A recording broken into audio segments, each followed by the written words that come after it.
This is Famous and Gravy.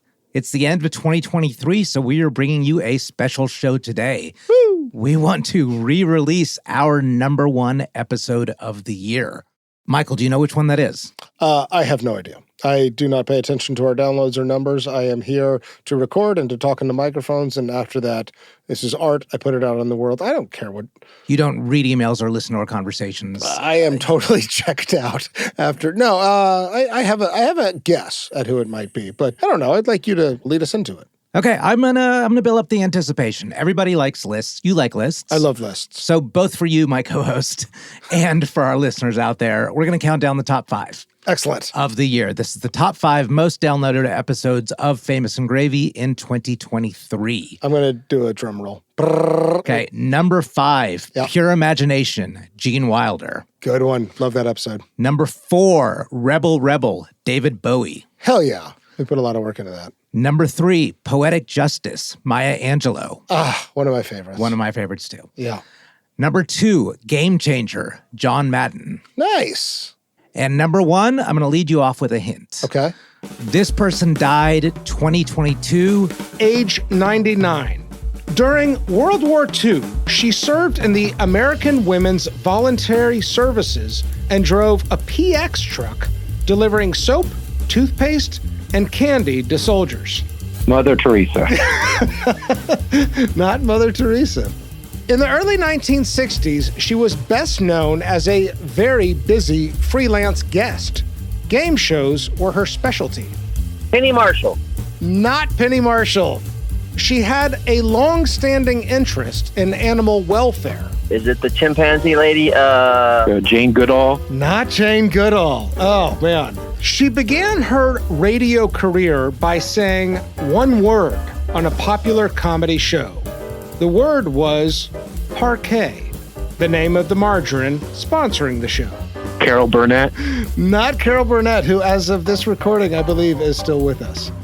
Her television career spanned 7 decades, and she holds the Guinness Book of World Records as the longest ever for a female entertainer. Holy moly. Betty White. Betty White. Oh, Betty White. Today's dead celebrity is Betty White. Oh, yay! Nice. Please welcome my very, very good friend, the very, very lovely Betty White, everybody. Betty White. Hi, sweetheart. Hello, sweetie. It's lovely to see you. Would you mind if I plugged something? All right. Yeah. You're here to start filming a Disney movie called The Proposal with Sandra Bullock's in it, right? Yeah, well, yes, I am. But, Right, there, but there. actually, but actually, Craig, I wanted to plug that Will Smith movie, Bad Boys. It's playing on Showtime right now. And it's a hell of a lot better than this crap fest.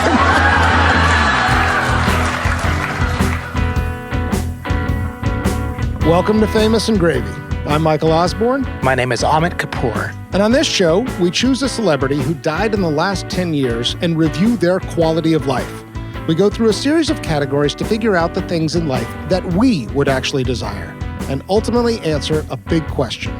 Would I want that life? Today, Betty White. Died 2021, age 99. This is episode number 50. This is episode 50. Holy shit, right? It's golden. This is our golden This is episode. our golden episode. I have something I want to say to you, Michael. Oh, Thank you for being a friend. Your heart is true. Jesus. You're a man. pal and a confidant. I was going to save that for the end of the episode. Thanks. No, man. but I mean that. We've traveled this journey together. Yeah. Here we are at 50. Yeah. And I think the words were perfect.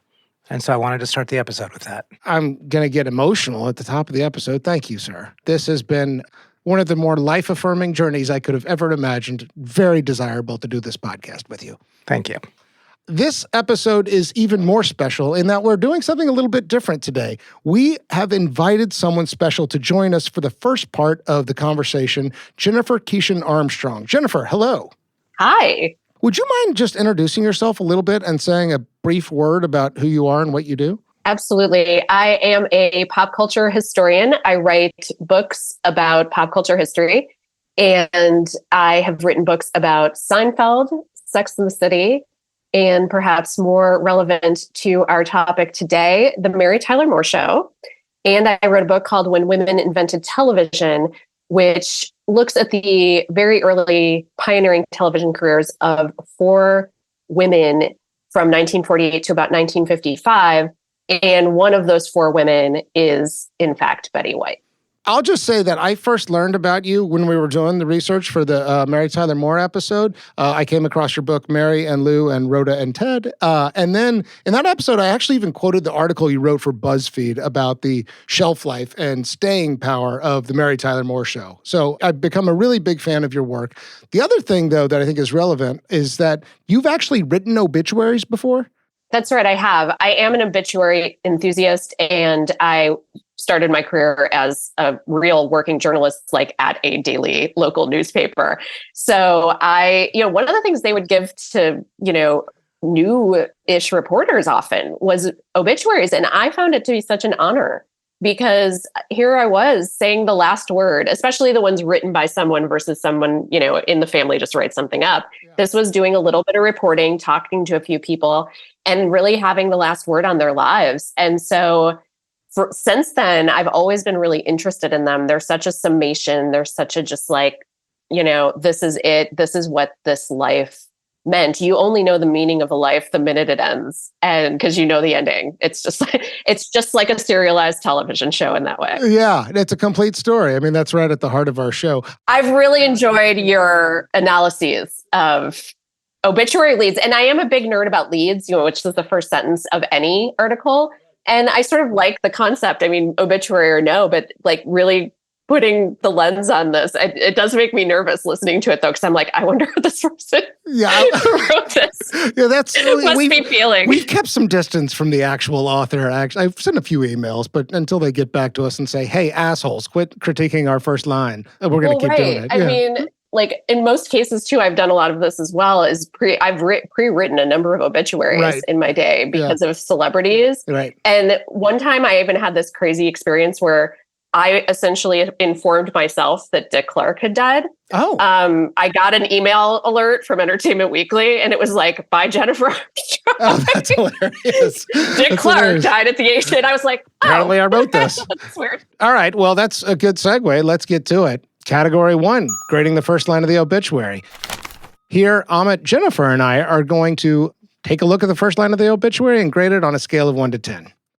Betty White, who created 2 of the most memorable characters in sitcom history, the nymphomaniacal Sue Ann Nivens on The Mary Tyler Moore Show, and the sweet but dim Rose Nyland on The Golden Girls, and who capped her long career with a comeback that included a triumphant appearance as the host of Saturday Night Live at the age of 88, died on Friday at her home in Los Angeles. She was 99. I'm coming out of the gate with some real opinions. I wonder if I'm going to anticipate some of your opinions here, Jennifer. Like, this is only the second half of the story. Like, they start with Sue Ann Nivens, right? And they start with the 1970s. Yeah. And okay, what goes into the thinking of writing the first line of the obituary? I think it's one, this is what you know this person for. And sometimes it's like what you should know them for. So I do feel like what most living people remember her for does begin with Sue Ann Nivens and the Mary Tyler Moore Show, but it totally misses the early pioneering work she did that, Jennifer, I know you can speak to. It's big and yet somehow still incomplete. I think that's right, because she holds these titles that I didn't know about. The First Lady of Television, literally meaning she was the first lady on television. The first woman to produce a show. All of these things, all of these firsts, all of these incredibly pioneering things. Yeah. Do you shoehorn that into the first line? I don't know. Okay, Jennifer, your thoughts on all this? They had a big assignment. Yeah. We cannot deny that. Right. I am a little surprised, given the length of the sentence. It's like there's a lot of real estate dedicated specifically to describing these 2 characters. Yeah. Right? Like nymphomaniacal and all that. I mean, I get it. And they're making a contrast. That's fun. But could we do that a little later, maybe? And just, I don't know if there's a way. And I'll tell you what, I know the Saturday Night Live thing is in there because millennials and on down only knew her as the crazy old grandma lady Totally. who was on Saturday Night Live and in the Snickers commercial. Yeah. So I think that's why like somebody was like, you have to put that in too. Yeah. But I wonder if there was a way to kind of go grander with the arc and say who was one of the first on television, came through with two iconic characters on maybe, I guess you'd name check the shows, and spanned all the way until this renaissance of the 2010s. Like, I would be tempted if I had this assignment, my first attempt would be to try, but I am also unnaturally obsessed with her early days. So no, but I think it's right. I agree that you should have gone grander here. Like, I'm torn a little bit because these are also some of my favorite things about her. I mean, and I love the use of the word nymphomaniacal. Nymphomaniacal. I think that's right. Look, it's not a word I use. But you a don't lot. giggle in the middle of the word. That's not in But I think Jennifer's got a the good phonetic point. pronunciation. Right. Nymphomaniacal. I'll try not to giggle too much. But it is also very early on in the sentence too, right? It sort of plants this idea, before we've gotten to the other things that she's done. Sue Ann Nivens, 3 words. Mary Tyler Moore Show, also 3 words. So it already you're starting to run out of real estate. Sweet but dim. I mean, they are accurate descriptions of the characters. But as you said too, Jennifer, she's fucking 99. They had time to plan this one out. Yeah. Oh, they've had that ready. There must have been earlier versions that nod to part of why Sue Ann Nivens is such a memorable character. She's still funny today, but she was kind of funny in the time because Betty White was playing against type, which means that she had a type leading into the Mary Tyler Moore Show. Yes. There's no recognition or acknowledgement of that earlier persona of, sweet dimpled lady who'd been on television since the inception of television. Yes. Now, here's the joke. Wait a minute. No, all right, I know. Tonight, I think I'll wear my baseball stockings. That's very funny. Now finish dressing. No, you're supposed to ask me why I call them baseball stockings. Go on, ask me. Why do you call them baseball stockings? Because they have 3 runs. Well, I don't know. What do you think, Ahmed? Where are you with this? I think Jennifer said it well when it seems like they have a choice to make to either be very creative with their words in order to use some that are all-encompassing, that can describe the entire arc, or to be more detailed in these 2 Hallmark characters. And to quote, Indiana Jones and the Last Crusade, I think they chose poorly. It's an opinion, but I think it's an injustice as well, which is where I see fault in it. There are some good words in here besides nymphomaniacal.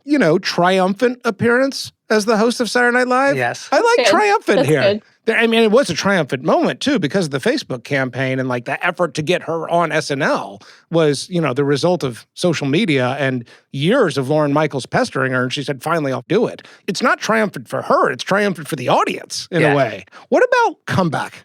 What do you feel about the word comeback here, Jennifer? People hate the word comeback in a lot of ways. I would object to it more on the grounds for her of at what point can we stop calling when she returns a comeback? Do you know what I'm saying? Yeah.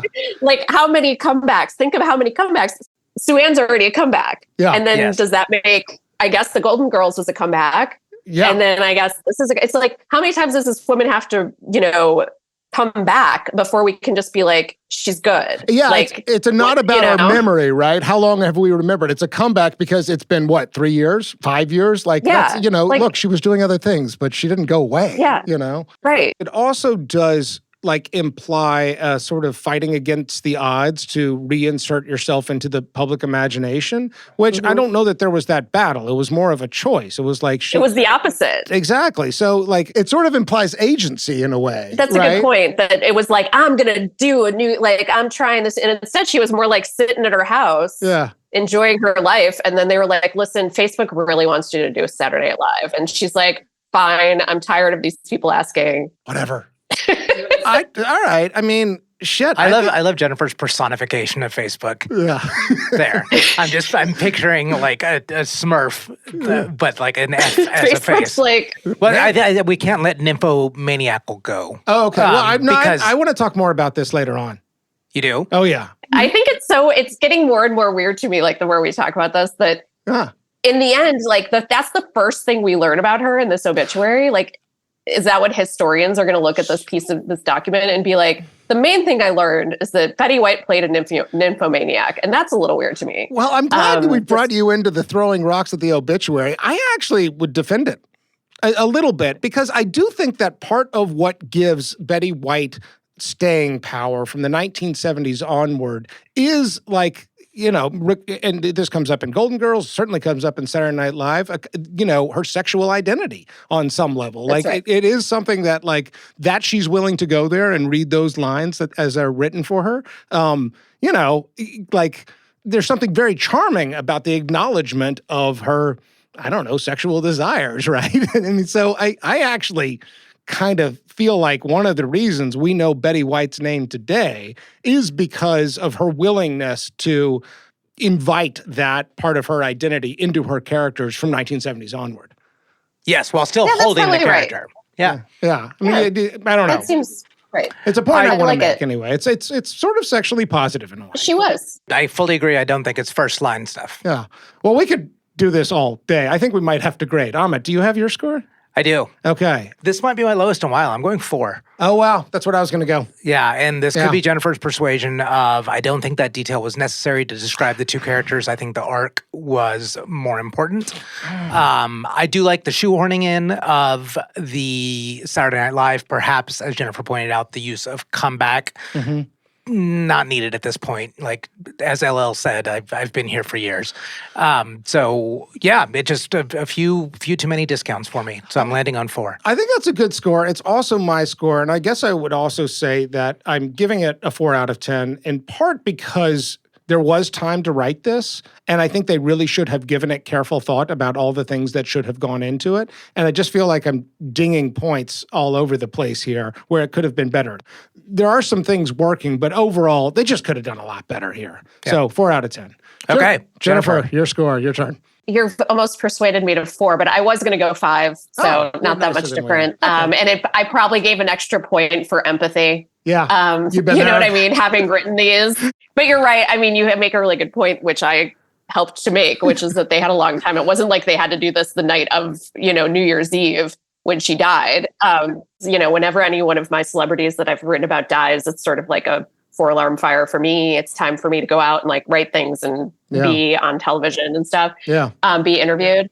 But I really had a gripe with the coverage, in terms of discounting her pioneering status in particular. Like, I actually wrote things about to that, you know what I mean? To correct the record, I just feel like I was disappointed that I thought maybe her death was going to kind of bring that stuff out, but it didn't bring up, if you think of it this way, who else has the world record? No one, by definition. Yeah. For the longest career ever, who else was literally the first person on a television being test broadcast a couple of floors in a building in LA in the 40s?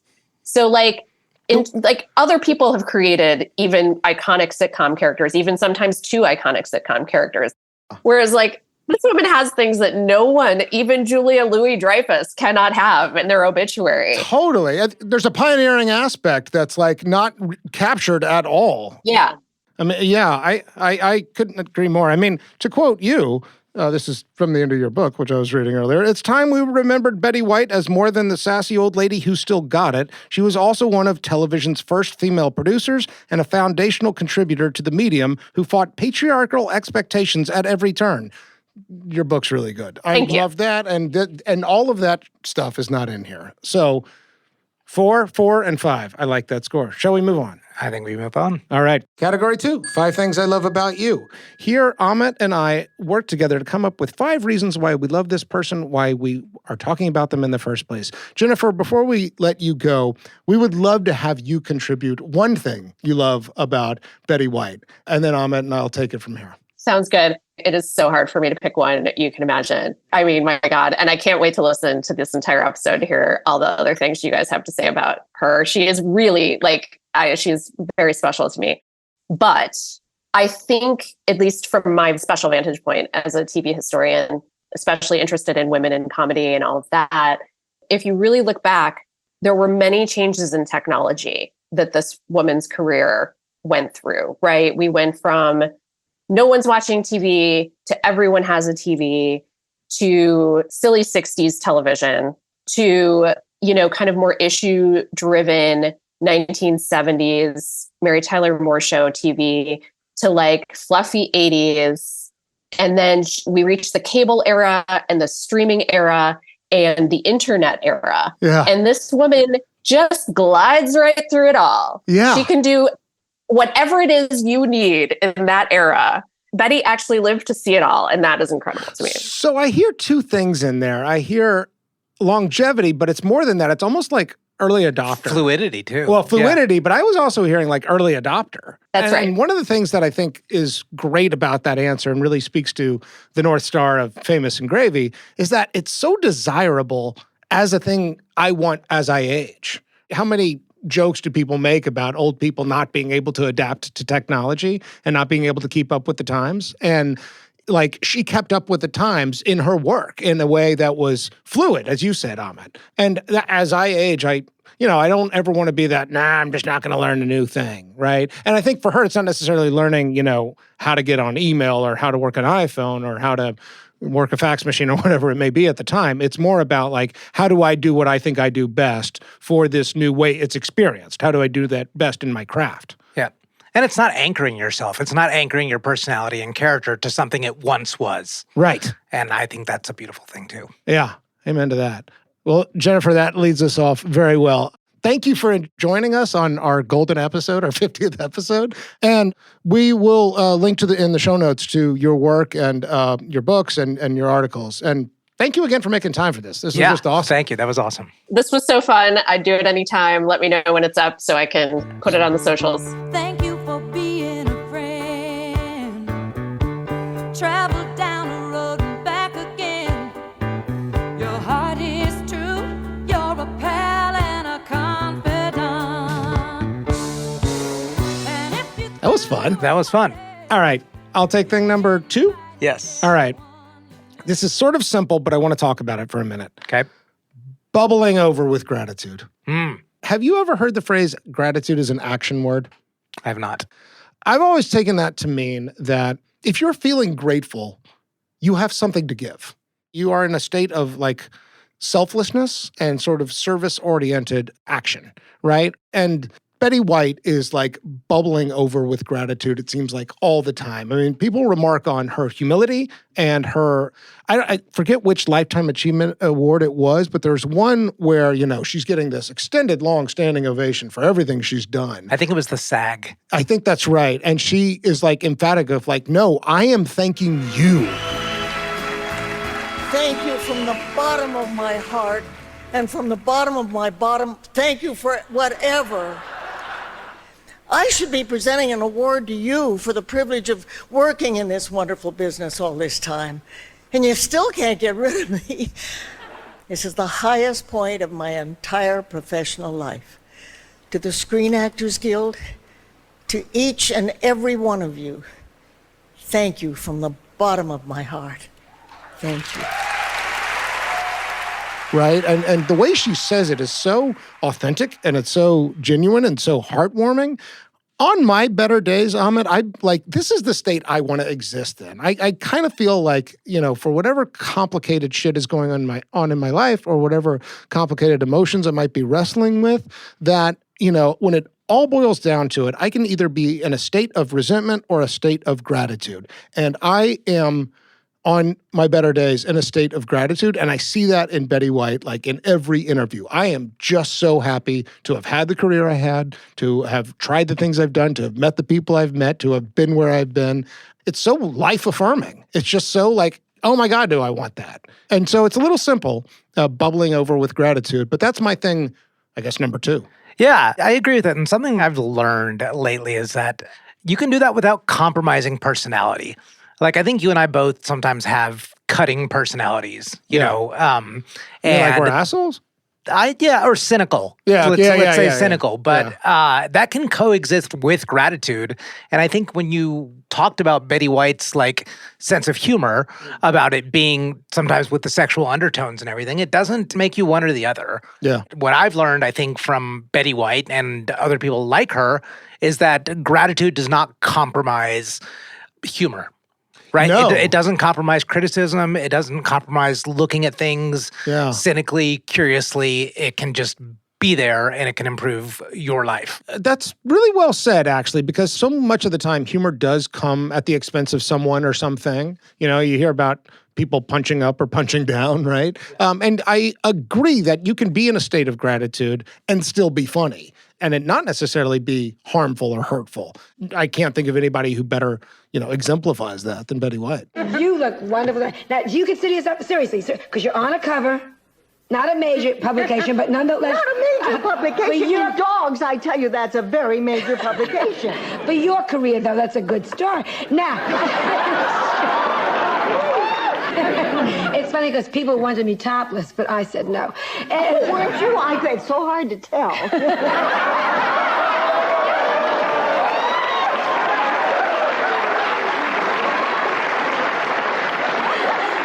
I bet you'd be funny on a date if you ever have one. All right. Okay, my turn. Yeah. So this is number 3. Yeah. Okay, live with it. Ooh. Does those words mean anything to you? Yes. This is about the early TV work with... She had a show. She had one of many shows called The Betty White Show, but she had one in particular in the I think she had 3 or 4. There were 3 or 4 incarnations. This was the first one. And I think that will come up to later ones, possibly in regrets. So the first one in the 50s was like a talk show variety type of show, and she had a dancer on it, a man named Arthur Duncan. And first, I think he was just a sort of guest every now and then he became just part of the ensemble cast. And he was a black man in 1954. This what became a huge issue that he was part of the permanent cast, and several TV stations in the South, they say, we're going to pull the show if you don't pull him, if you don't take him off. Yeah. And her response to it was just deal with it. Deal with it to the stations. Like, we're not doing anything about that. Fuck you. Deal with it. Yes, Right? exactly. And I don't think she was making a hard stance about civil rights or black rights. She was just saying, this is the best person for the job. This is our show. This is how we entertain.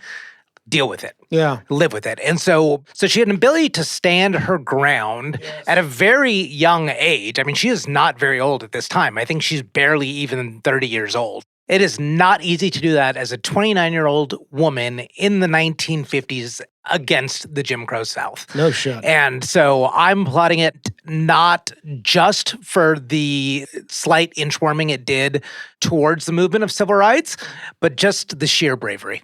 You know what I like about that in terms of desirability? This is something I struggle with, which is people-pleasing. If somebody comes at me with criticism like, oh, how can I make it better? How can I make this person feel happy? And this is obviously like those TV stations in the Deep South saying, we're not going to air this. My defect is to sometimes, my error is to sometimes try to accommodate and people please. So it's like, how do we find the win-win here? Fucking A. And so to like actually stand your ground and say, deal with it, fuck that, and not even think twice about it, but just like have that default attitude of deal with it, that is unquestionably desirable. Okay, I'm going to go number 4. Again, this is a little bit, I hope it doesn't sound trite, but I think it's really true. Great listener.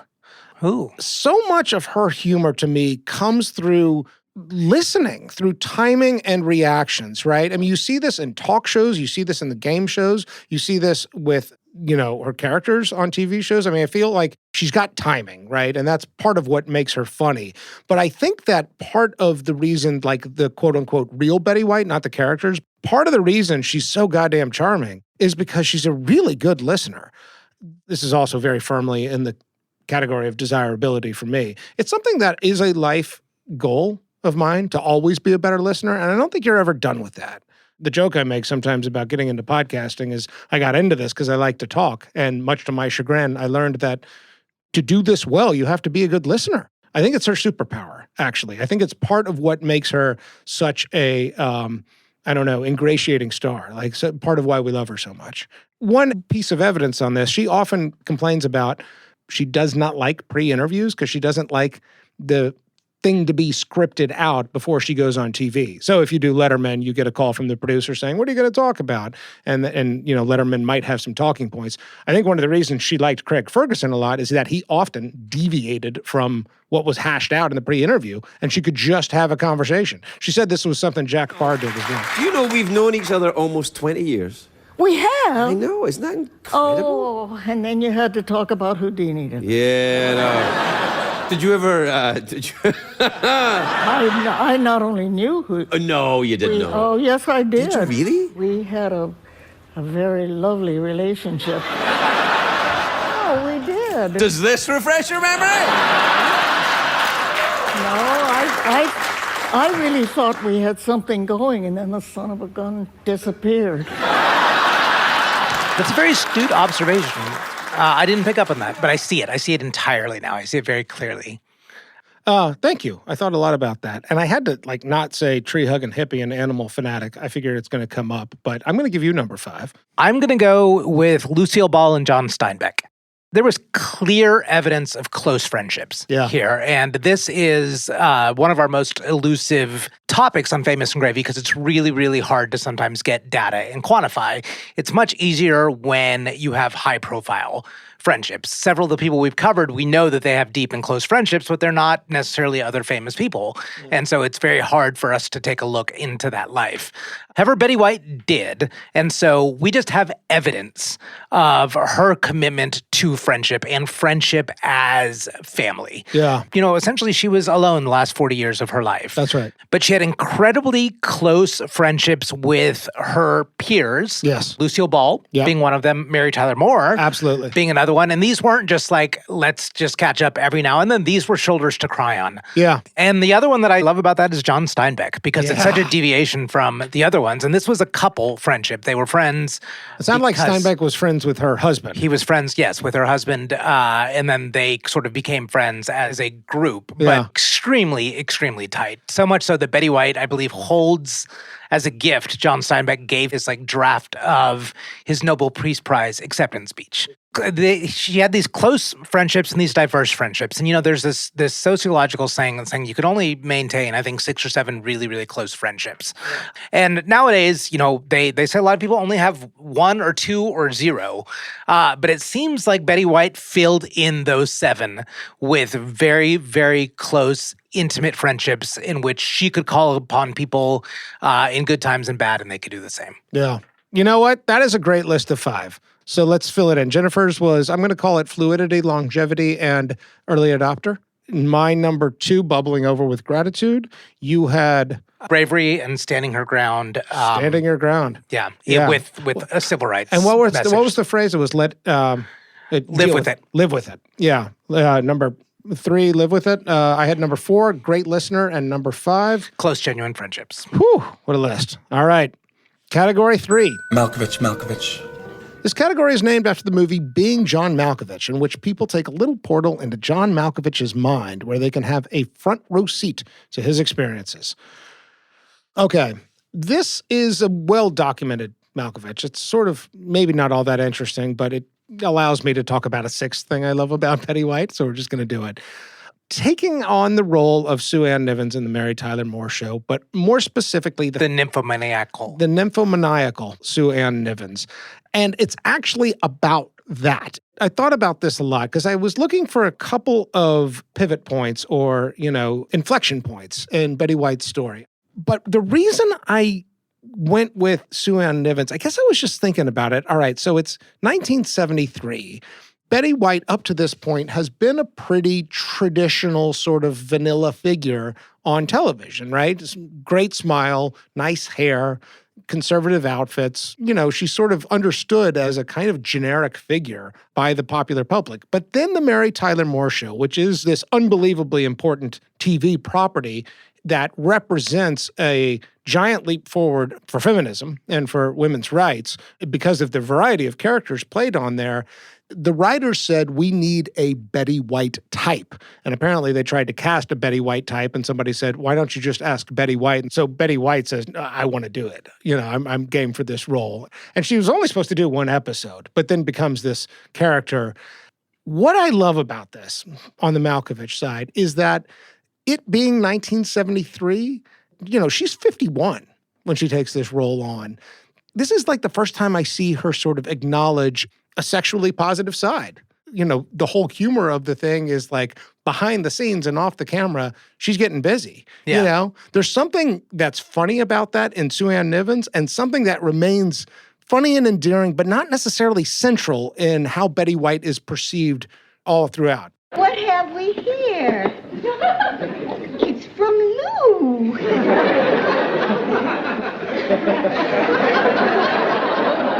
To the most voluptuous, exciting, desirable creature on God's earth.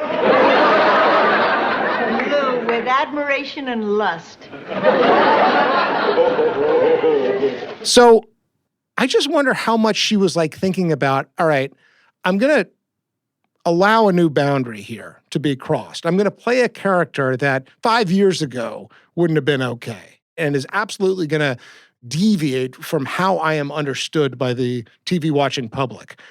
I want to be behind those eyes as she's considering that and deciding where to adjust the boundaries for herself.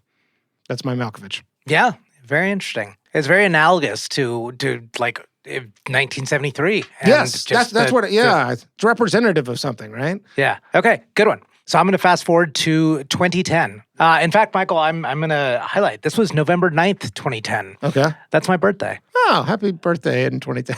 That wasn't an appropriate response at all. Well, I hear it's my birthday, and I got lost with where we were. I took the John Malkovich You just portal. know you were picturing candles and cake. I get it. I do this. Like I do the same. Right. Okay, so Betty White, a young Betty White, unlike many of the people we talk about, including Mary Tyler Moore, Betty White did not have this childhood longing to be an actress or be a Hollywood star. Yeah. Her dream, even into late adolescence, was to be a forest ranger. That's right. Right, and this carried through her lifelong love of animals and animal causes.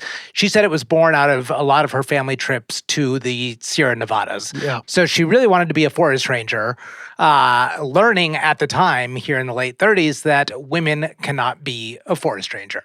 But she was very public about saying, especially as she gained notoriety, is I just really wanted to be a forest ranger.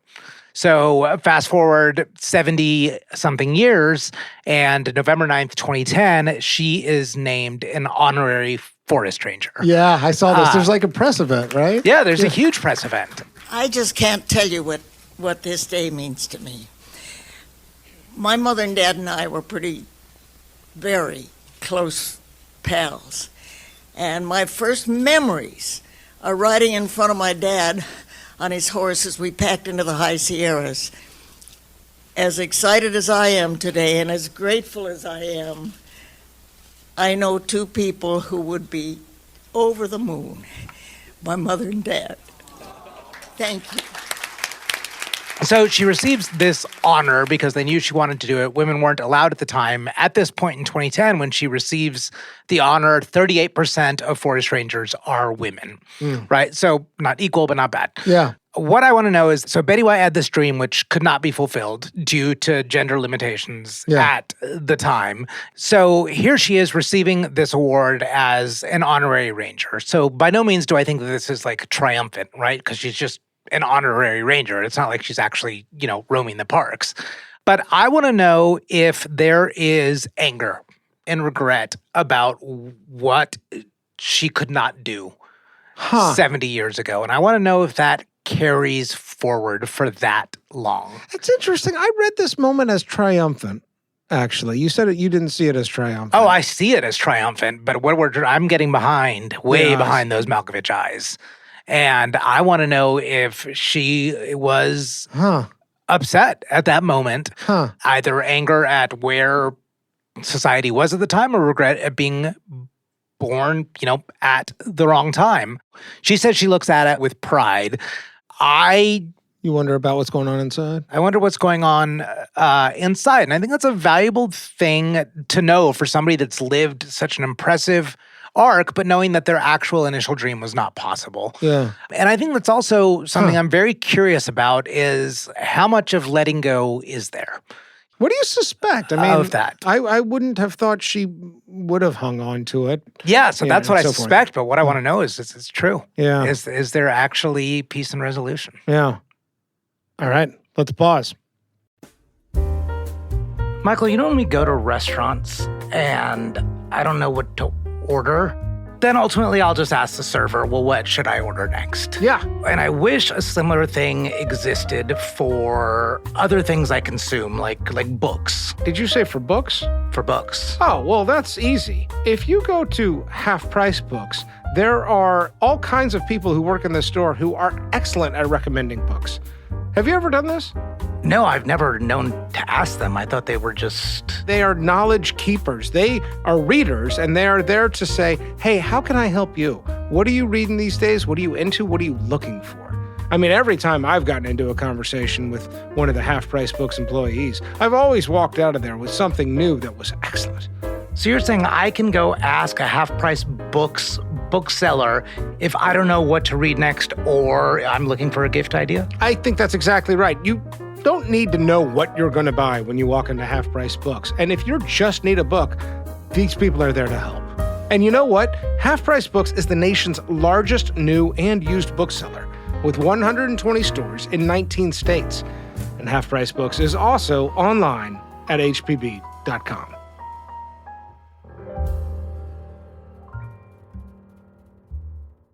All right, category 4, love and marriage. How many marriages? Also, how many kids? And is there anything public about these relationships? Okay, we have 3 marriages. The first one is to a man named Dick Barker in 1945. This is a kind of post-war marriage. Betty was 23 years old. They divorced after, 6 or 8 months. Very quickly. Very quickly. In her autobiography, she's got several autobiographies, by the way. I read a couple of them. She didn't even mention this man by name. Okay, second marriage to a man named Lane Allen in 1947. So just a couple years later, she's about 25. Now, by this time, Betty White does have a dream of being on television. The Forest Service opportunities are not forthcoming, and she's caught wind of this new thing called TV, and she's trying to break in. He does say he wants to be supportive of her career. That turns out not to be true once her career gets some real momentum. She lands this job on an early TV show with a guy named Al Jardine, I think his name is. And all of a sudden, she is working 5 days a week, 5.5 hours a day, and that comes to like 6 days a week. I mean, she's really like getting some momentum. And Lane, unfortunately, is not having it. And so they divorce in 1949. They were separated for a period of time. And Betty is 28 at that point. So she's twice divorced by age 28. You know, as she tells it in her autobiography, is he wanted to have children and she didn't. I never saw her say, I didn't want to have children. I only saw her say, I wanted to have a career. I didn't want to have a traditional family. It's not that she didn't want to have children. The perception of Betty White, still in her autobiography written as recently as 2012, is that you can't do both. Yeah. And she still held that position. She was very, this I do remember, she was very clear of there are exceptions and I couldn't do both. Yes. She was actually very explicit about like owning that Betty White, could not do both, not that it could not be done. Yes, good clarification. But yes, she does not believe that she could both be a mother and a career woman. Yeah, you know, she did have like sort of nice-ish things to say about Lane. He got married and divorced again, and then she said third time's the charm. And that was the case with her too. That's a pretty good segue to Alan Ludden. They're married in 1963. Betty's third and final husband. She's 41 at this point. He died in 1981, so they were, I think, 3 days shy of their 18-year anniversary. She was 59 when he died. They did not have any kids together. Betty White never had biological children. She was a stepmom to 3 of Alan's kids. Alan was a widow when they got married. I did do a little bit of digging into the stepchildren, and it does sound like there was some tension, particularly with the oldest daughter at first, but she's a teenager, and all 3 of the stepkids were invited to Betty White's 98th birthday party, and what I could find, and I didn't do a deep dive, but they basically like good relations with stepmom, and she sort of owns the stepmom role to some extent. Let's talk a little bit more about Alan because, he's really good friends with Grant Teaker, Mary Tyler Moore's husband. Betty was like, it's almost like Alan wanted their approval of her or something like that. Yes. And he was a game show host. Yeah, he was the host of Password, which I just, oh God, I love that. Yeah, and this is another candidate for thing I love about Betty White, gamer. And now, here's your host on Password, Alan Ludden. Good evening to you. It's nice to have you with us this Monday evening. Jack Parr, it's a pleasure to have you back. I'm very happy to be here, and congratulations. Thank you. Thank you. Hello, Betty. Hello, Alan.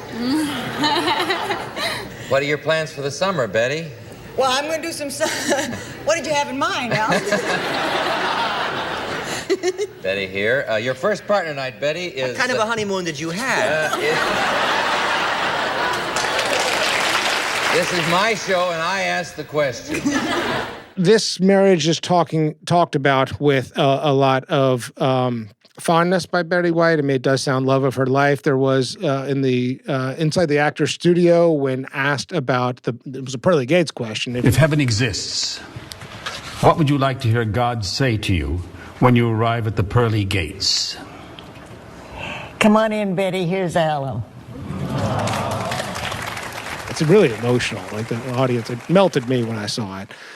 His cancer was some sort of bladder cancer that spread. They caught it late. And she never married again. No, and her quote there was, when you've had the best, what do you need with the rest? Yeah, so what do you think? So the marriage to Alan was only 18 years. Only 18 years. 18 years is a long time. 18 years is a long time. We're talking about a 99-year life. I have not been, well, yes, in the grand scheme of things, I get it. But still, like 18 years, let's not say like only 18 years. Well, yeah, so I guess what I want to talk about or inquire about is your take. Is this a perfect, beautiful match and a sad love story, and hopefully they're reunited now? Or was it just because it was 18 years it didn't have time to go through the tougher parts? I'm inclined towards the love of her life and hopefully they're reunited now version of the story. That's obviously the story I want to tell. You know, I don't know. I think this links up with the children question too, because it's kind of interesting. I mean, we've talked about people who have no children on this show before. And if you go back and if you read through Jennifer's book, there's definitely like questions coming at Betty White in the 40s and 50s. You know, why no kids? Why no marriage? You know, what's wrong with you, right? There is a live with it attitude. To go back to your thing you love, number 3, of like, there's some of that live with it attitude too when it comes to marriage for Betty White. I am very curious about, and I don't mean this to sound the wrong way, but about her sex life after Alan, whether she dated again, because it is kind of part of the humor of her, yes, you know, throughout. I mean, if you watch the SNL thing, the NPR skit. Florence, what delicious treat are you going to share with us today? Well, a lot of people like my pumpkin pie, and of course my carrot cake is obviously legendary. But if there's one thing I'm known for, it's my muffin.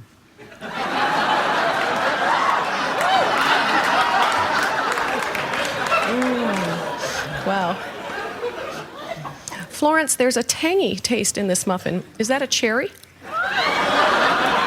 Oh, no, my muffin hasn't had a cherry since 1939.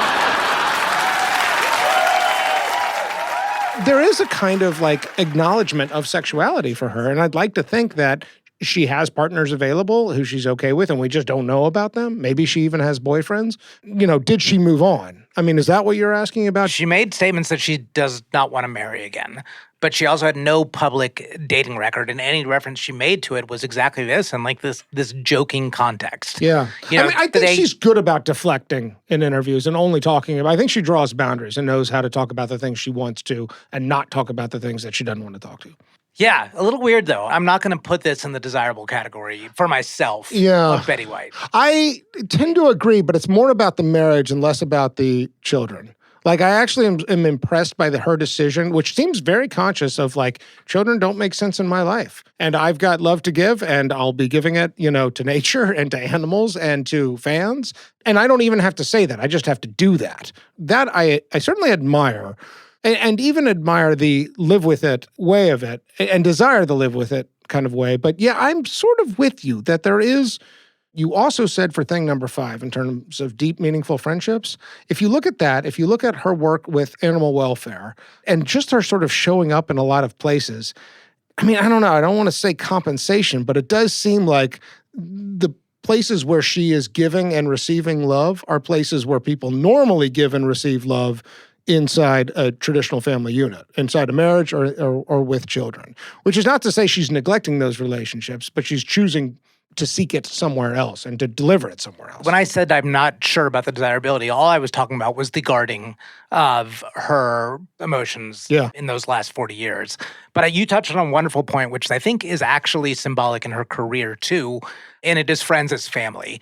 Yeah. And so the Golden Girls was quite pioneering in the sense that it showed these 4 women living together as a family unit, as that is an option as your support group in your own family at that time.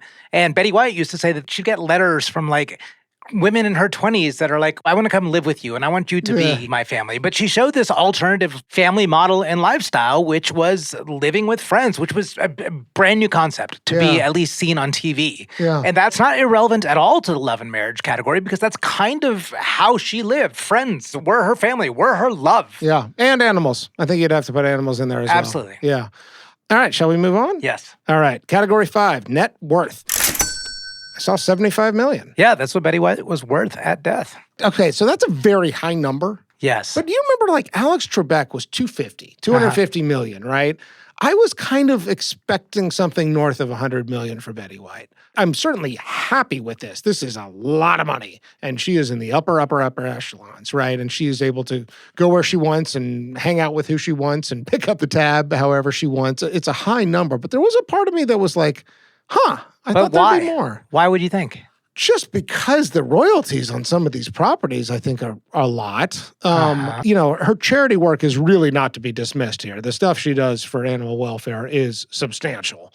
I don't want more money. I guess I was sort of somehow expecting more. You were not? You thought this looked about right? Yeah, the Golden Girls ended in 92. Everything she did after that was appearances, with the exception of Hot in Cleveland. Yeah. Was a series that she was on. And I did look that up. She did make a total of about $10 million through the run of that show. Yeah. You know, there were the Snickers ads and so forth, but there was not. It was mostly syndication money coming later from the Golden Girls. Let me put it this way. I saw this, I was like, wow, a lot of money, but I could have seen more. Yeah, I came at it completely different. I was impressed. It was higher than I thought. Interesting. And my first thought when I saw it was 99-year-old woman, this is compounded interest. Yes. But I did actually find out how much she made from the syndication of the Golden Girls. Oh. From reruns, from the end of the show through the next about 30 years. Yeah. She made in the neighborhood of $2 to $3 million a year on syndication. Wow. And so they're upwards good. of $80 million that she possibly made on Golden Girls royalties. Wow. That's pretty good. All right. I love the number, and I'm happy with it. All right. Category 6, Simpsons, Saturday Night Live, or Halls of Fame. This category is a measure of how famous a person is. We include both guest appearances on SNL or The Simpsons, as well as impersonations. Okay. Simpsons. She guest starred as herself in 2007. If you like great PBS programs like Do Shut Up and Shut Your Gob, you'll want to support our pledge drive. Pledge drive? Ugh. If you watch even 1 second of PBS and don't contribute, you're a thief. A common thief. Saturday Night Live, this is the big one. The 2010 appearance. Oh my God. Did you go back and watch any of this? I did, Like yes. the monologue is good. And my favorite one is the Tina Fey skit where she's the old lady census. Yes. Hello, ma'am. I am a census taker with the U.S. Census Bureau. Oh, terrific. Good for you. Bye. Oh, no, wait. Sorry. Hang on. You never returned your 2010 census form, so if I could just ask you a few questions. Absolutely, dear. What is your last name, ma'am? Blarfengar. Can you spell that for me? Smith. And that's pronounced? Blarfengar. God, that's like my kind of humor. That's just one of those skits that fucking kills me. I watched it 3 times. She had been asked several times before to guest and said no. Yeah, 3 times before. Yeah, and she wouldn't do it until there was a Facebook campaign. One of the things she says, and I didn't know what Facebook was, but my God, what a waste of time. It's the power of social media mobs, right? Oh, good. Yeah, but this is for once doing something right. Does, of course, have a Hollywood star. No surprise there. Got it in 1988. And I even saw that she was apparently on Arsenio, at least according to IMDb. Oh, I would believe it. That's prime Golden Girls time. I guess that's right. I couldn't find the actual clip of her appearing. I did see the clip of B. Arthur appearing, also cast member of the Golden Girls. So I made the case that Bowie was the most famous figure we had on Famous and Gravy. You could make a case for Betty White. No, too exclusively American. You think so? Yes. Oh, that's fair. I was going to say, like, she probably is throughout the West, but not through, like, internationally in like I don't even India know all or the West. I don't even know if Europe counts. Yeah. She's a television lady. Yeah. Right? She's not a film lady. Television doesn't reach as much beyond the borders. Yeah. Maybe now it does a little more, but It's a good point. It's a good point. And our love of her is like she's an American institution. Yeah, but by our American measures of fame, she hits all cylinders. Yeah. And I think, like what football. Jennifer pointed out, she was hitting them in the 50s, in the 60s, and the 70s, and the 80s, and maybe a little quiet through the late 90s and early 2000s. But then not back absent. again. I mean, she's even appearing on talk shows during that time. It's not like she went away. Anything else you wanted to mention? I mean, you could go on. I would say this. She was Norm Macdonald-like as well in terms of the YouTube rabbit hole. Like the minute I started, so I read the books, but then I started watching Betty White like supercuts or whatever, and I could fucking watch these all day. They are hilarious. There's so much funny shit out there that she did, and it like I could have kept on researching this episode for clips like ad infinitum. Yeah, she's funny. Like the one joke that she always told, what is the one thing you regret not doing in show business? Robert Redford. I did see that. You know what I heard? I think it was like on a Bill Hader interview. She was the one who brought that joke. Many of you know that I'm 88 and a half years old, so... Like she apparently brought that. They're like, you were 88, and she'd say 88 and a half. Like, I love that half. So that's perfect for us to round out the accolades in the record. So she was the oldest host ever to be on SNL. Correct. She holds the Guinness World Record for the longest television career. Yes. Has over 20 Emmys. This is Tom Brady territory. It's yeah, very hard tons to of imagine things. it getting broken. Probably one of the more obscure ones is she has a Grammy. Oh. For spoken word album for reading her 2012 autobiography, If You Ask Me, and of course, you won't. Well, we could go on and on about the pop culture appearances. I think we're going to have to move on. Very famous lady, but a good point about American fame. Category 7, over-under. In this category, we look at the generalized life expectancy for the year somebody was born to see if they beat the house odds and as a measure of grace. The life expectancy for a woman born in the United States in 1922 was 61 years old. She lived to 99, 39 years over. This is a record on our show for women, but it does not beat Judge Joe Wapner or Bob Dole in terms of how many years past the life expectancy. Oh, okay. Got 39 years over. You're not talking absolute. So I don't think we should dwell on grace because I think it's so obvious. Fucking A. But I do want to bring up something as it deals with aging and Betty White. Okay. So she was the oldest of all the Golden Girls in terms of her actual age. Right. And this is what shocked me most is in their scripts, she was supposed to be like 56 years old. Yeah, I saw and that. Blanche was supposed to be like 53. This is one way in which the Golden Girls was not particularly evolved. This is the one ways in which television and the 80s and 90s just like horribly portrayed age. Yeah. Yeah. And I don't like that. Like I take issue with that. And I wish I didn't know that. I wish it weren't true. I don't think it actually affects that much how you go back and rewatch the show. And the show is still funny. No, I don't think it does, but I think this is an important point because I think it really does affect our perception of age. Our perception of age. Of age coming on quickly and youth or the fun of life quickly eroding. Very good point. I 100% agree. Yeah. I couldn't agree more that like hardly worth commenting on. About as graceful as they come. Let's pause for another break.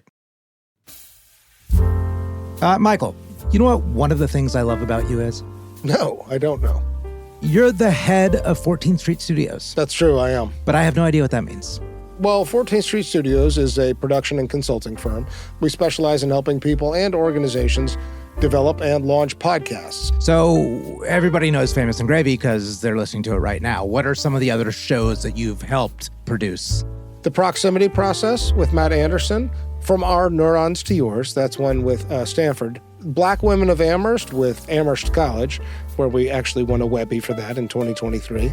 Let's see, Inside Your Phone, that's a show about the history of technologies that all came to be inside your smartphone. Okay, so there's people out there, there's influencers, there's head of organizations that want a podcast. So they just come straight to you.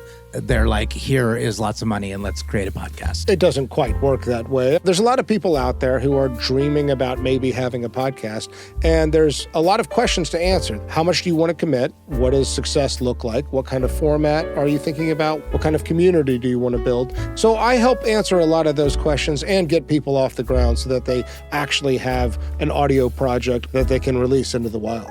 Oh, so you help connect them to the audio producing process and guide them through that as well. Yeah, there's always a creative, technical, and marketing aspect. So I help navigate all those questions. And most importantly, I help with concept development. What is the creative vision for this show, and how are we going to execute on it? How lovely and powerful. Why haven't you told me about this before? I could have sworn I mentioned it. Okay.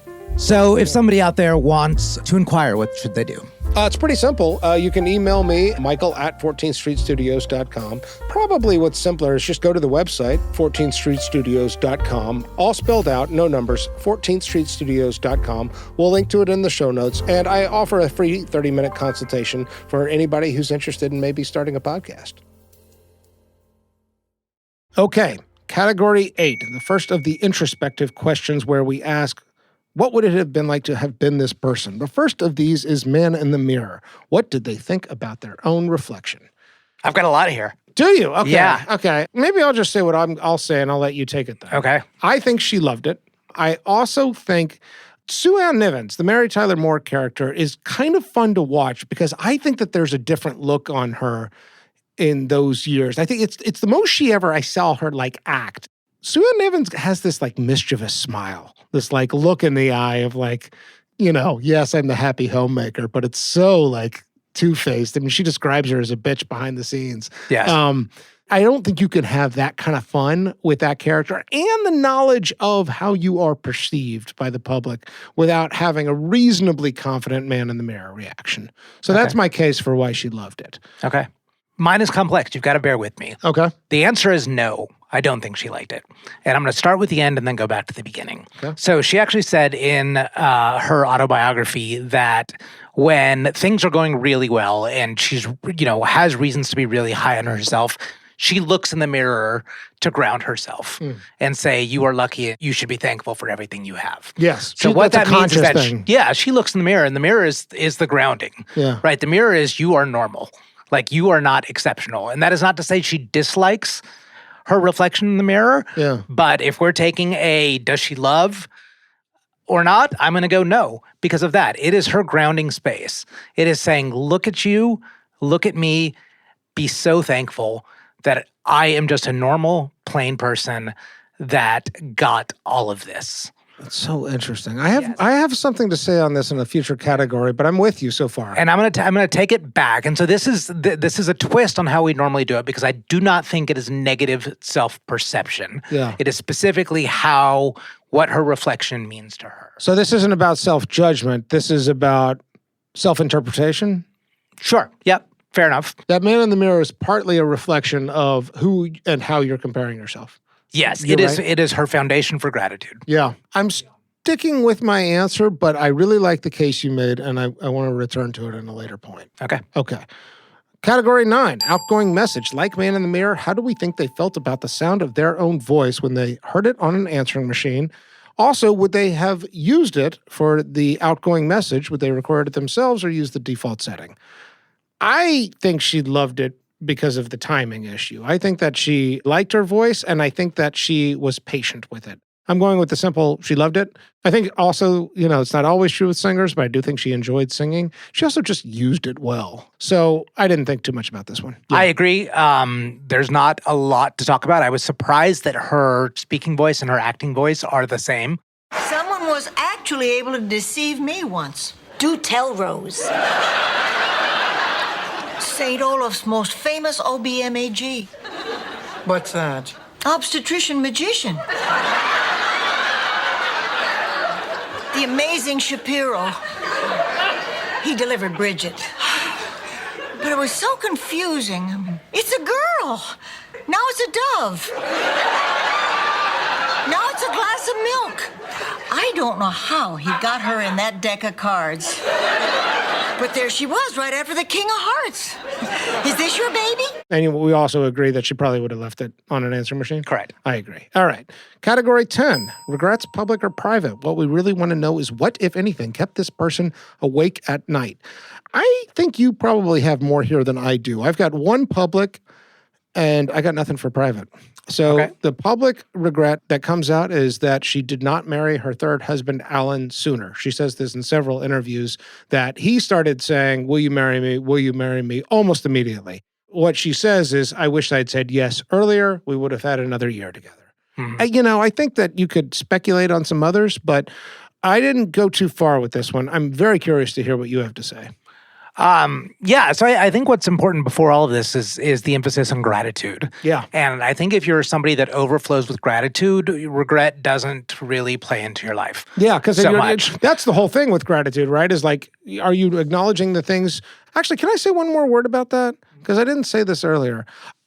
When I was just getting started on the research for this episode, I had a pretty shitty few days. Like, not for any specific reason. I was just caught up in self-pity, caught up in like worrying about, I don't know, money, health, weight, all the bullshit of life, right? And I couldn't quite break myself out of that cycle. I wanted to be in a state of gratitude. And I started reading her book, and she just leads with it. And I was like, oh, right. So much of it is about a question of, what am I paying attention to? Am I paying attention to the things I have or the things I don't have? And regret is fundamentally about paying attention to the things you don't have. Gratitude is about acknowledging, look at what I've been given, wherever it comes from and however it got here. That's part of the reason that one's so damn important to me. So, and maybe part of the reason I didn't have a whole lot to say in terms of regrets here. So I like that you led with that. Let's acknowledge the gratitude. So with that caveat, where did you go? Yeah, so I think there's truth to that, and that's why I brought it up in my Malkovich, because I say maybe there's not regret, but is there anger? Yeah. So the regrets that I speculate, she passed up the Today Show. Yes. Which was given to Barbara Walters because New York was too cold. Yeah, but she also, it sounded like, didn't want to be, because she had been on TV every fucking day for several years there in the early 50s. And it sounded like she just didn't want that grind. Yes. Anymore. I mean, she'd kind of done that and didn't see, but I did see that. Yeah. Yeah. There is the curse of naming things the Betty White Show. Yes. There was, every time she named something the Betty White Show, it tanked after the first one. It never did well. Yeah. Third, they did this weird spin-off of the Golden Girls after B. Arthur left because she didn't want to do it anymore. That's right. Called Golden Palace, which was no good and canceled after one season. That's a pretty good regret. It sounded like, I saw one of her biographies say, I never regretted saying yes to a TV show, but it did sound like some of them went better than others. So I think that's fair. Yeah. Other than that, really hard to guess. Yeah. Really hard to get inside and see if there are others. And like we said at the top of it, maybe there weren't. Yeah. Okay. Category 11. Good dreams, bad dreams. This is not about personal perception, but rather, does this person have a haunted look in the eye? Something that suggests inner turmoil, inner demons, or unresolved trauma. I have something to say here. Okay. I went good. But one question I have, and this is about Betty White to some extent, certainly about the nature of fame more broadly. Her life all but brackets the history of television. She sees one of the very first TV cameras of all time. And maybe TV will exist 5-10 years from now. But really, TV, in terms of live events, that's the only thing I tune in for anymore, for like broadcast television. It's something live, it's on the news or sports. I wonder if my children will even use the word television in a way that I recognize, The speculation I have here is, did she ever feel that being on TV disconnected her from reality in some way? That it's not exactly the Truman Show, but although it's sort of like the Truman Show, it's hard to come up with somebody who's been on television more than Betty White. Yes. Right? So the cameras are running all the time. There was something about Betty White that got me thinking, how much does this fuck with your head inside? The experience of being on TV. She doesn't look corrupted by it, as other people might, in terms of it, creating this really odd and problematic war with your ego in terms of self-perception and who am I? How am I being watched? Where does the boundary for my private self begin and end? What is the authentic me? Again, I see good dreams here, Amit, but I just wondered about this. Yeah, so my answer's similar. I see good dreams, but I'm very curious about something that is very related to what you said. And the story that I want to use to support it was her relationship with B. Arthur. I think ultimately they were friends, but they had a lot of feuds. There was some acrimony. Set. Yeah, I saw some of this too. And a lot B. of Arthur it is, and Golden Girls. Yes. And a lot of it, as Betty White explains, is she just didn't like how positive I was. Yeah. So apparently, like, as they broke for in between takes, B. Arthur would stay in character. And Betty White would go and like joke around with the audience and be all happy-go-lucky. And B. Arthur got quite pissed that she was like too positive and too, forgive the pun, too rosy all the time. And it really grated on her because it's hard for us to believe that somebody can be that positive. We find those people disingenuous because we don't think that's the human condition. Because the human condition has that's interesting. It has anger. Yeah. It has anger and it has range of emotion. Very fair. I'm suspicious initially of somebody that positive. I don't know if I find it disingenuous, but I approach that with suspicion. If you live in a world of extreme positivity, does it come out there in the dreams, is my question. And that's the case against, though I would generally go good dreams for her. Yeah. I mean, I would like to believe that in this world, in the universe, that it doesn't need to. With enough gratitude, right? That's enough. There are outlets, there's creative outlets, there's exercise, there's things like that are not destructive, are not painful, in which that comes out. I would like to believe that's possible. All right, category 12? Yeah. Category 12, cocktail, coffee, or cannabis. This is where we ask, which one would we most want to do with our dead celebrity? This may be a question of what kind of drug sounds like the most fun to partake with this person, or another philosophy is that a particular kind of drug might allow access to a part of them we are most curious about. I had a pretty simple answer here. Margaritas. Margaritas. Yeah, so there's a little bit of a Norm Macdonald thing. Norm Macdonald, I wanted to hang in a backyard with a cooler of like cheap, shitty beer and just drink all day. Yes. I want to get bombed on margaritas with Betty White. I just want to hang out. There's a Letterman appearance where it's like, what do you do for fun? She's like, well, I like to do most anything, play with animals mostly. And vodka's kind of a hobby. And wherever this positive energy is coming from, I want to be around it. I want to ride those waves, and I could hang out with this lady all day. Even after preparing for this episode, I'm not done with my YouTube rabbit hole. Yeah. It's that simple. I don't have that much residual curiosity. I mean, I guess if there is anything I want to know, maybe it is that question of like, were you just born this way? How did you get here? I mean, she does certainly talk about being loved by two parents. She's like, they were two wonderful people. She's an only child. There are a lot of animals in the house, and her parents were like crazy supportive. So I don't know. Maybe it's like good circumstances, good upbringing, and good fortune and good luck. And she's self-aware enough to recognize all that. Basically, I just want to hang out and drink margaritas. Okay. So I was tempted to go cannabis, but then I kind of realized is that we kind of got so much Betty White. And I think we sort of got her high, meaning like we were with her when she was high, meaning she was over 90. Yeah. And like just funny stuff was coming out. And I think we were getting access into layers of Betty White that weren't coming out before. Yeah. So access is not a curiosity for me. I want the same hangout. I'm going to honor her, and it's going to be vodka martinis, not margaritas. I almost went there. But it's not the same hangout session that you want. I want a lesson in gratitude from her, but I would still want it over vodka. How to have it, how to embrace it, how to keep it, how to nurture it. But it's going to be a funny one, too, because she's quick-witted. And I think especially after the second martini, it's going to be a giggly one. So it's just, she's going to be my fun therapist. You order the vodka martinis. We're going to start off with margaritas at sunset. Okay. In a Tex-Mex restaurant. Okay. We've arrived. Our final category, the Vanderbeek, named after James Vanderbeek, who famously said in Varsity Blues, I don't want your life. Amit? Mm-hmm. Where to start here? I came into this with like, I don't know how I'm not going to yes the Vanderbeek here. Like that list of 5 things that we started off with. If those are my 5 life goals, man, that's pretty goddamn good. And she achieved them all, and it was over the course of 100 years.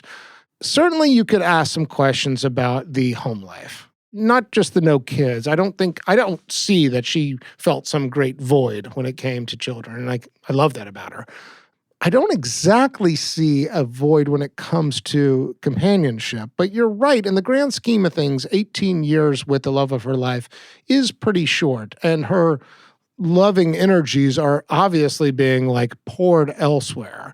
And for me, the thing that's so goddamn important about gratitude in all this is the more you're giving away, the more gratitude is an action word, the more you're expressing like, thank you all for being here, and what can I do to make you feel better, to make the situation feel better, to give of myself, to give back what I've been given. The more you do that in life, the more accommodation space you create in your heart to have it flow right back in. Mm-hmm. that is so fucking life affirming to me that there's little bits and pieces along the way that I could poke at where I could say maybe not, but I'm a pretty fucking emphatic yes. I want your life, Betty White. So I'm a yes. Yeah. I don't know. Maybe I shouldn't jump to that before talking it out. What do you got? I mean, what's the case against? The case against for me is range of emotion that she expressed. And so when we talked about that in Love and Marriage, and I said, I'm a little concerned that she held that close to her, whatever was in her in those last 40 years of life as far as desiring romantically. Also, range that those emotions aren't being felt or explored? I don't quite understand. Explored, expressed. Okay. Yeah. I mean, so much gratitude is what I'm saying. Is there such a thing as too much gratitude? And that's where I question it. So that's the case against? Yeah. Okay. Because is it real? That's what you have to, that's what I wonder about. And maybe that's my own experience with just decades of a lot of cynicism and skepticism. But I would say, reasonably healthy cynicism and skepticism. Reasonably happy cynicism and skepticism.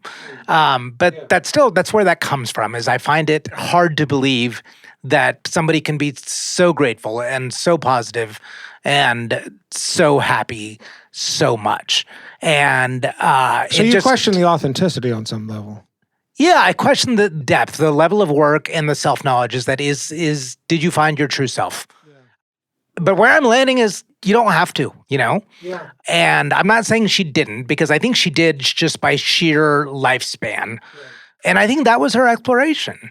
I think by living as much as she did through so many comebacks and so many eras. So many iterations, so many different experiences. I think that was her self-knowledge. It was through life. Yeah. And so much of me wants to disbelieve the authenticity, but I'm going to do it for her. I'm going to believe it because I want to believe it. And maybe that's a shift that I'm just making today, is that I'm going to believe that it's possible, that not everyone has, the skepticism and the vinegar in them. And I'm going to grant that to Betty White as a model for it. And if that is a choice, if that is a real choice available to somebody, then hell yeah, I want it. I want your life, Betty White. Great answer. Dude, 50 episodes. It is a great honor to be doing it with you. Thank you. You want to take us out? Yeah. Okay. Amit, you are Betty White. You have died. You have ascended to meet St. Peter, the Unitarian proxy for the afterlife. You're at the pearly gates. The floor is yours to make your pitch. What is your great contribution to the stream of life? I'm told that once I pass through, my beloved husband, Alan, is there waiting for me, so I have to get through. And my reason is thank you. Thank you, God. Thank you, universe. Thank you for everything that I got to do from the very beginning of television to these last few years of being an internet sensation, whatever that even means. Thank you. Thank you, thank you, thank you. Let me in. Thank you so much again to Jennifer Keeshan Armstrong for joining us on this episode. Her most recent book is called When Women Invented Television. We'll be linking to all her work in the show notes. Check it out. Before you leave, Famous and Gravy listeners, I have a request. If you are interested in participating in our opening quiz where we reveal the dead celebrity, then send us an email. You can reach us at hello@famousandgravy.com. Usually takes just a few minutes to record, and we love hearing from you. Thank you all for listening to this episode. If you're enjoying our show and you don't feel like emailing us, then please tell your friends about us. You can find us on Twitter. Our handle is @famousandgravy. We also have a newsletter which you can sign up for on our website, famousandgravy.com. Famous and Gravy was created by Amit Kapoor and me, Michael Osborne. This episode was produced by Jacob Weiss. Original theme music by Kevin Strang. Thank you for listening. Tell your friends. See you next time.